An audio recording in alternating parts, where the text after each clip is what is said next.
क्या हो जब एक ही बीवी को बचाने के लिए उसके दो हस्बैंड्स, एक एक्स और दूसरा करंट हस्बैंड साथ में आ जाए। धांसू कॉमेडी भी होगी और एक्शन भी। चलिए शुरू करते हैं husbands in actions explanation video. कहानी की शुरुआत होती है जेल के सीन से, जहां इंचेवन का ड्रग लॉर्ड योंगान के बारे में पता चलता है। दूसरी तरफ मार्केट प्लेस में एक आदमी पिलर के पास से ड्रग लेता है और पेमेंट करता है। उसे पता नहीं होता उसके पीछे चोंगसिक होता है। वो आदमी चोंगसिक पर अटैक करने की कोशिश करता है, पर हमारा दासू डिटेक्टिव उन्हें थप्पड़ ही थप्पड़ से धो देता है। अब सीन शिफ्ट होता है। योंगान जेल से रिहा होता है। उसके गैंग मेंबर उसे लेने को आते हैं और उसे नए ड्रग डीलर डू जिन के बारे में बताते हैं कि वो कैसे इंचोन पे कब्जा करके बैठा है और उसका धंधा बहुत ही ज्यादा बढ़िया चल रहा है। वो उससे बहुत ज्यादा पैसा कमा रहा है। तभी डिटेक्टिव चोंगसिक और बाकी ऑफिसर डू जिन के अड्डे पर पहुंच जाते हैं, उस बिल्डिंग को सीज करते हैं। ऑफिसर और डू जिन के लोगों के बीच भयंकर फाइट होती है और पुलिस काफी लोगों को अरेस्ट कर लेती है। डू जिन बचने के लिए एक लड़की को होस्टेज बना लेता है, पर हमारे डिटेक्टिव चोंगसिक साहब हीरो बनकर इलेक्ट्रिक गन चलाते हैं, जो गलती से उस लड़की को लग जाती है।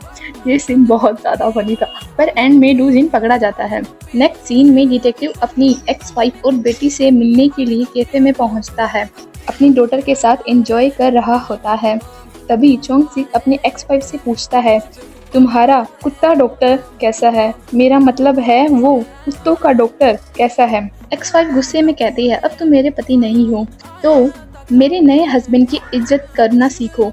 नेक्स्ट सीन में डिटेक्टिव अपनी बेटी को खुश करने के लिए एक घड़ी गिफ्ट करता है, पर बेटी बोलती है, पापा ये तो नकली है, मुझे मेरे नए पापा ने रियल वॉच दी है। और इसी के साथ हमारे धांसू डिटेक्टिव का पोपट हो जाता है। लेकिन फिर भी वो अपनी बेटी को आराम से समझाता है कि तुम ये दोनों रख लो, और वो दोनों घड़ी अपने पास रख लेती है। सीन शिफ्ट होता है योनजू के एलिमेंट्री स्कूल में। चोंगसिक अपनी बच्ची का परफॉर्मेंस देखने के लिए जाता है। टीचर पूछती है कि योंगजू के पेरेंट्स कहाँ पर है। दोनों डैड एक साथ बोलते हैं, मैं यहाँ हूँ। वो दोनों एक दूसरे को देखकर चिढ़ने लगते हैं। उनके बीच में सीट के लिए बहस होने लगती है। बाद में दोनों एक ही सीट पे बैठ जाते हैं। ये सीन सच में बहुत ज्यादा फनी था। फिर चोंगसिक एज का रोग झाड़ते हुए कहता है, मैं तुमसे 12 साल बड़ा हूँ। जब तुम एलिमेंट्री में थे तब मैं कॉलेज में था। मिन सियोक भी कम नहीं था। वो उसका मजाक उड़ाते हुए कहता है, तुम्हारी शक्ल और बातें दोनों बुड्ढों जैसी है। और वो फिर से एक दूसरे से झगड़ा करने लगते हैं। लेकिन मजाक का सिलसिला तब खत्म होता है जब सियान फार्मेसी से दवाई लेने जाती है और तभी रास्ते में योनजुन और उसकी माँ को किडनैप कर लेते हैं। किडनैपर सीधा चोंगसिक को कॉल करता है और कहता है, तुम्हारी बीवी और बेटी मेरे पास है, अगर उन्हें सही सलामत चाहते हो तो मुझे बदले में डू जिन चाहिए। किडनैपर वार्न करता है, अगर पुलिस को बताया तो तुम्हारी बीवी और बेटी को नुकसान पहुंच सकता है। मिन सियोक घबरा कर पुलिस को कॉल करने लगता है, पर चोंगसिक उसे रोकता है क्योंकि उसे डर था कि किडनैपर उन दोनों को हार्म पहुंचा देगा। मिन सियोक चिल्लाकर कहता है, तुमने उस डू जिन को किडनैप किया था, लेकिन वो मेरी बीवी और बेटी को क्यों ले गए?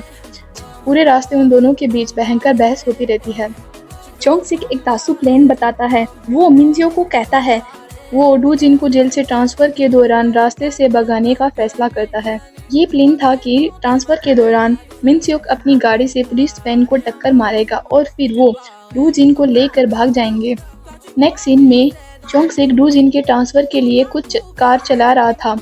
मिन सियोक सोचता है कि वो कैसे गाड़ी को टक्कर मारेगा और उनका प्लान बिल्कुल परफेक्ट है, लेकिन जैसा सोचा था वैसा कुछ नहीं होता। जैसे ही वो टक्कर मारने जाते हैं, गाड़ी टक्कर ही नहीं मारती, दोनों अलग अलग अपोजिट डायरेक्शन में चले जाते हैं। इतने में ही योंगान अपनी कार से वैन को टक्कर मारता है और वैन पलटी खाकर नीचे गिर जाती है। मिन सियोक और चोंगसिक किसी तरह डू जिन को अपनी गाड़ी में बैठाकर वहां से निकल भागते हैं। नेक्स्ट सीन पुलिस स्टेशन का, जहां चीफ अलग ही लेवल की ओवरथिंकिंग कर रहे थे। वो अपना दिमाग चलाकर नई क्रिएटिव थ्योरी बनाते हैं। वो ये नहीं सोचते कि ये सब चोंगसिक का प्लान है, बल्कि वो ये सोचते हैं कि वो एक अंडरकवर जीनियस ऑफिसर है और ये सब उसके किसी मास्टर प्लान का हिस्सा है। सच में कितने मासूम ऑफिसर्स हैं। पुलिस स्टेशन चीफ चोंगसिक को कॉल करते हैं। चोंगसिक उस फोन को नहीं उठाना चाहता, लेकिन गलती से वो फोन उठ जाता है। चीफ उसे अप्रिशिएट करते हैं कि उसका प्लान बहुत ही ज़्यादा बढ़िया है, लेकिन चोंगसिक सोच रहा होता है ये कौन सा सस्ता नशा करके बैठे हैं। नेक्स्ट सीन दिखाया जाता है, चोंगसिक डूजिन से सवाल पूछते हैं। चोंगसिक डूजिन से सवाल पूछता है कि वो कौन था जिसने गाड़ी को टक्कर मारी, लेकिन डूजिन कुछ बहाना बनाता है। तभी डूजिन कुछ बहाना बनाता है, मिनस्योक उसका झूठ पकड़ लेता है और वो एक एग्जाम्पल देता है, इंसान भी जानवरों की तरह होते हैं, उन्हें समझना बहुत आसान होता है। हिरन जैसे कि मैं, और चोंगसिक को कहता है बंदर जैसे कि तुम। ये सीन सच में बहुत ज़्यादा फनी था। चोंगसिक डूजिन से फिर से सवाल पूछता है कि उसकी बीवी और बच्चे कहाँ हैं, लेकिन वो कोई जवाब नहीं देता, अजीब अजीब हरकतें करने लगता है। मिनस्योक उसे एक कुत्ते का पट्टा पहनाता है। वो फिर से उससे सवाल पूछता है, लेकिन डूजिन फिर से जवाब नहीं देता।